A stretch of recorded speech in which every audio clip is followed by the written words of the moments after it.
Алайда сол сәтте Көркем өзінің жылдар бойғы құйтырқы әрекетін мойындап ағынан жарылды. Ол жылдар бойы мектеп директорына қомақты қаражат беріп, мақтау қағазын және үздік бағаларды сатып алып жүрген екен.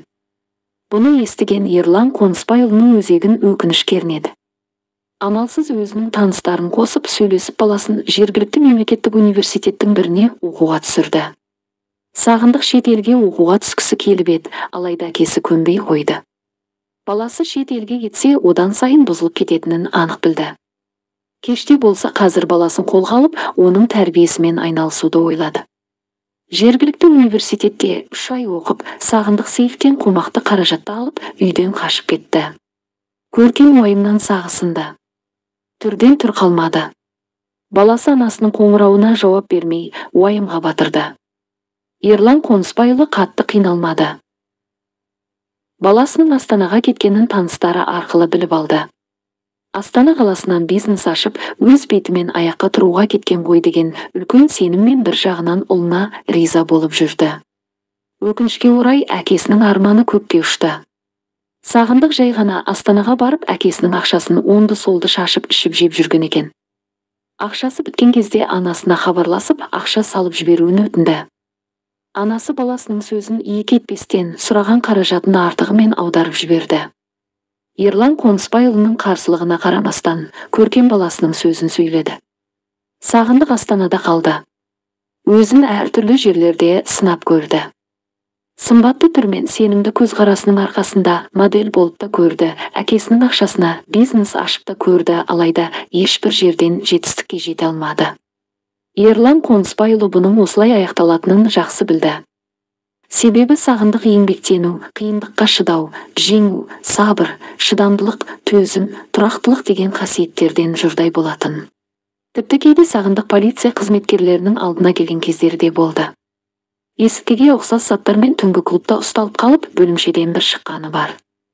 Бұл кезде де әкесінің таныстары мен ақшасының арқасында аман қалды. Бір күні Көркем қатты ауырып қалды. Жүрегі сыр бере бастады. Уайымнан екені анық еді. Көркемнің жүрегінде ақау бар екені бұрын бала көтере алмай жүрген кезде байқалған еді. Алайда содан бері ұмытылған ауру қайта шығып, ақыры Көркемді төсекке жатқызып тастады. Ерлан Қонысбайұлы бұған ұлын кінәлады. Көркем әрдайым баласының сыйлы азамат болып өскенін, әке жолын адал жалғастырып, бизнес тізгінін қолға алғанын, үйленіп, бала шағалы болғанын көруді қат. Алайда арманның орындалмағанына қатты қайғырған Көркем ота жасау бөлмесінен бір шықты. Қаладағы ең мықты деген дәрігерлер Көркемнің өмірі үшін күресті, алайда ота сәтсіз болып, Көркем дүниелік атанды.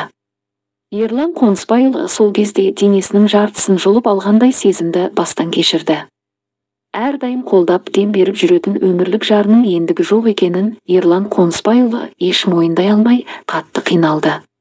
Жалған дүниеде жалғыз қалғандай сезілді. Сағындық анасының садақасына келіп, соңғы сапарына шығарып салды. Ерлан Қонысбайұлын жалғыз ұлы да жүрегіне жылулық сыйлай алмады. Тіпті оны қалай жұбатарын да білмей, онымен не туралы әңгіме айтарын да білмей қалды. Сағындықтың да ажарынан қиналып, қабырғасының қайысқандығы байқалды. Әрине қиналады. Әркез Сағындықтың аузына шыққанды екі етпей орындайтын, отырдататын адамнан айырылып, енді сөзін сөйлеп, ақ дегенін ақ, қара дегенін қара деп отыратын адам жоқ. Алайда Сағындық өз-өзіне тез келді.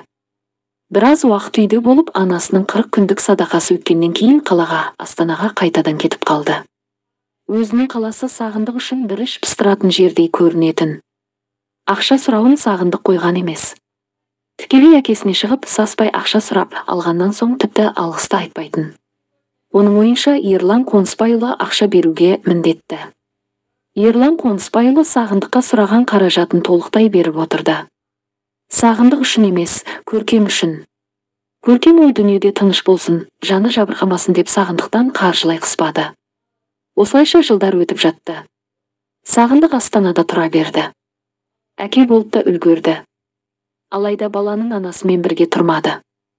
Сағындық жұмыссыздар қатарынан болғандықтан баланың анасы одан алиментте ала алмады. Баланың анасы баланы жалғыз аяқтандырып жатты. Ерлан Қонысбайұлы немересін қатты көргісі келіп, Сағындықтан сұрап еді. Онымен Сағындық бұл өзінің жеке мәселесі деп әкесіне бала туралы да, баланың анасы туралы да ештеңе айтпады. Тіпті баласының бар екенін Сағындық ешқашан әкесіне айтпастай еді. Ерлан Қонысбайұлы жақында ғана аяқ астынан біліп қалды. Немесіресін ойлап жүргенде Ерлан Қонысбайұлы да төсек тартып жатып қалды. Қанша спортпен шұғылданып, салауатты өмір салтын ұстанғанымен уайым, кәрілік өзінікін алады екен.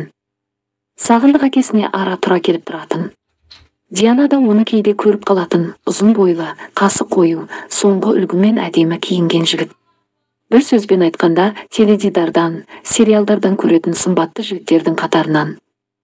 Бірақ әкесі төсек тартып қалғаннан кейін келгіштеп кетуі Диананың көңіліне күмән тудырды. Осы үйде Ерлан Қонысбайұлының қасында болған кезде Дианаға Ерлан Қонысбайұлы өзінің туғанындай жақын болып кетті. Оған ешкімнің жамандық жасауына жол бере алмаушы еді, тіпті туған баласы да.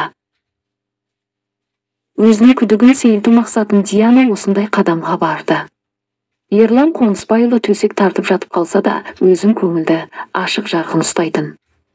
Қызметшілермен күліп сөйлесіп, достарымен қалжыңдасып, шай тамағын уақытылы ішіп, теледидарын қарап жататын. Ал Сағындық келіп кеткен күні Ерлан Қонысбайұлы басқа адамға айналатын. Оның көзі мұңға толып, алыпқа қарап ойланып, ешкіммен сөйлескісі келмей, асты батпай қалатын. Бірнеше күн осындай жағдайда жатып, біртіндеп жайлап өз-өзіне келетін. Енді міне өз-өзіне келді ма деп жатқанда Сағындық келіп тағы көңіл күйін түсіріп кетеді. Сағындық қызметшілермен дұрыс сөйлеспейтін, амандаспайды да. Өзінің деңгейіне сай емес көретін. Тек бұйрық беретін кезде ғана қызметшілерді адам қатарына санайтын. Басқа кездері оларды көзіне де ілмейтін. Диана Сағындықтың әкесіне бірдеме беріп немесе бірдеме жасап жүргеніне сенімді болды.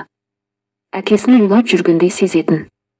Жақында ғана Диана телехикая көрген болатын.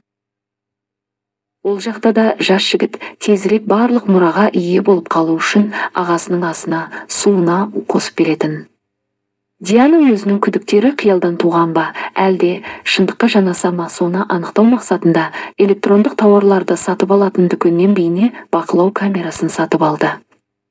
Ғаламтордан қолдану әдісімен орналастыру әдісін қарап алып, Ерлан Қонысбайұлының жатын бөлмесіне жасырын түрде орнатып қойды. Егер Сағындықта әкесінің тамағына немесе суына бірдеме қосып жүрген болса, Диана осы бейне жазбамен полицияға бармақшы. Міне сол күнде туды. Сағындық келді Астанадан. Тікелей әкесіне аттанған Сағындық Диананы тіпті байқамады, немесе көрсе де адам құрлы көрмеді. Диана оның мұндай қарым-қатынасына үйренген болатын. Еш қиналмады. Бар ойы бейне бақылау жүйесі. Сағындық әкесінің бөлмесіне кірген бойда Диана есікті жауып шығып кетті. Қызметшілерге арналған бөлмеге келді. Бөлме бос екен. Диана қалтасынан ұялы телефонын шығарып, бейне бақылау камерасынан тікелей эфирді қосты.